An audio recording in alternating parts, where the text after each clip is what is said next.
একদিন কিছু যাত্রী, ট্যুরিস্ট আর কি, ওনারা তামিলনাড়ু থেকে শ্রীলঙ্কা যাচ্ছিলেন জলজাহাজে। 7 দিনের একটা প্যাকেজ ছিল ট্যুরে। 7 দিন পরে ওনারা ফিরে আসবেন। যাই হোক, তামিলনাড়ু থেকে যাত্রাটা শুরু হয়। ওনারা বেশ আনন্দ করতে করতে যাত্রীরা যান। হঠাৎ করে দুর্ভাগ্যবশত জলজাহাজটি আস্তে আস্তে ডুবতে শুরু করে সেই সাগরের মধ্যে। তখন চারিদিকে সবাই কান্নাকাটি শুরু করে দিয়েছেন। এর মধ্যে থেকে একটা মারোয়ারি, সে খুব হাসছে, প্রচণ্ড হাসছে তিনি। তখন অন্যান্য লোকেরা প্রচণ্ড রেগে গেছে, রেগে গিয়ে জিজ্ঞেস করছেন ওনাকে যে এবার তো আমরা মরে যাব, জাহাজ তো ডুবতে শুরু করেছে, আর আপনি হাসছেন, লজ্জা করে না? তখন মারোয়ারিটা বললেন, আমি তো কোনো রিটার্ন টিকিট করিনি, মানে বাকিরা সবাই রিটার্ন টিকিট করেছে, উনি রিটার্ন টিকিট করেন, এটাই ওনার happiness. I mean happiness within us. আনন্দ, হাসি, খুশি, এগুলো সব অন্তরে থাকে।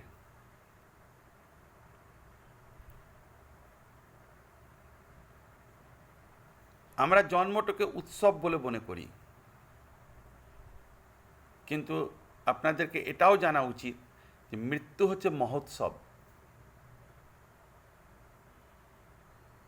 জন্মটা উৎসব হতে পারে, কিন্তু মৃত্যুটা হচ্ছে মহোৎসব, তার চেয়েও বড় উৎসব। আপনি দেখবেন যখন কোনো মানুষ মারা যায়, তাকে জীবনেও কেউ একটা মানে পাশে বসতেও দেয়নি, কিন্তু আজ সে মারা গেছে, তার পাশে কত লোক বসে আছে, যাকে কেউ কোনোদিন একটা গিফট বলে, ছোট্ট একটা গিফট বলেও কিছু দেয়নি, আজ তার জন্য সব অনেক ফুলের মালা নিয়ে আসছে।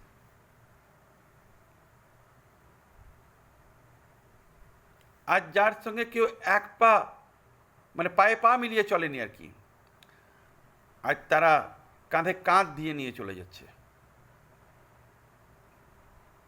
অর্থাৎ মৃত্যুটাই হচ্ছে আসল জীবন। আপনি বেঁচে থাকাকালীন আপনাকে কেউ জিজ্ঞেস করবে না, মরে যাওয়ার পরে সবাই জিজ্ঞেস করবে ওই লোকটা কি করে মারা গেল। কিন্তু এতদিন যতদিন আপনি বেঁচে ছিলেন, আপনি ক্ষুধার্ত ছিলেন, খিদেতে মরছিলেন, অসুস্থ সময় আপনাকে কেউ দেখতে আসেনি, কিন্তু যখন আপনি মারা যাবেন জিজ্ঞেস করবেন ওই লোকটা কীভাবে মারা গেল, তখন আপনার প্রচণ্ড খোঁজ। তার মানে মৃত্যুটাই হচ্ছে আসল জিনিস, জন্মটা আসল জিনিস নয়। তার জন্য মৃত্যুকে হাসি মুখে বরণ করা উচিত, মানুষকে হাসি মুখে বরণ করা উচিত। মৃত্যুটাকেই অ্যাকসেপ্ট করতে হয়, একদিন তো মরতেই হবে। আমরা যখন জন্ম নিই তখন সঙ্গে আমরা কিচ্ছু নিয়ে আসি না, এই কথাটা সবাই জানে, কিন্তু একটা জিনিস নিয়ে আসি, সেটা হচ্ছে আমাদের নিঃশ্বাস। আমাদের শ্বাস প্রশ্বাসটা আমরা নিয়ে আসি। কিছুদিন পরে আমাদের নামকরণ হয়, আর যখন মৃত্যু হয় তখন প্রথমে ওই নিঃশ্বাসটাই চলে যায়, আর আপনার সেই নামটাই থেকে যাবে যেটা আপনি যেভাবে কর্মটা করেছিলেন। আপনি যদি ভালো কর্ম করে থাকেন তাহলে ভালো নাম হবে, সুনাম থাকবে আপনার। আর যদি খারাপ নাম করে থাকেন তো আপনাকে সারা জীবন সেই আপনার নামে গাল গলজ অশ্লীল ভাষায় লোকে বলবে আপনার সম্বন্ধে। কর্মবিধান।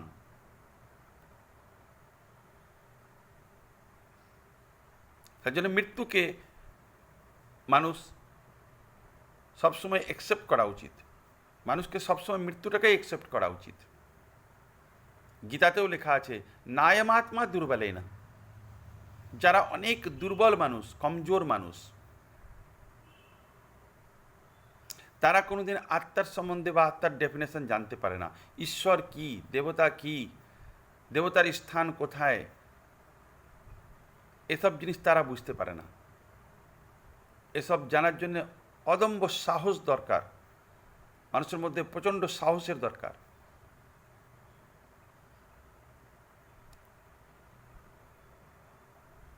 জন্ম যখন নিয়েছি, মৃত্যু অনিবার্যই, হতেই হবে যেভাবেই হোক।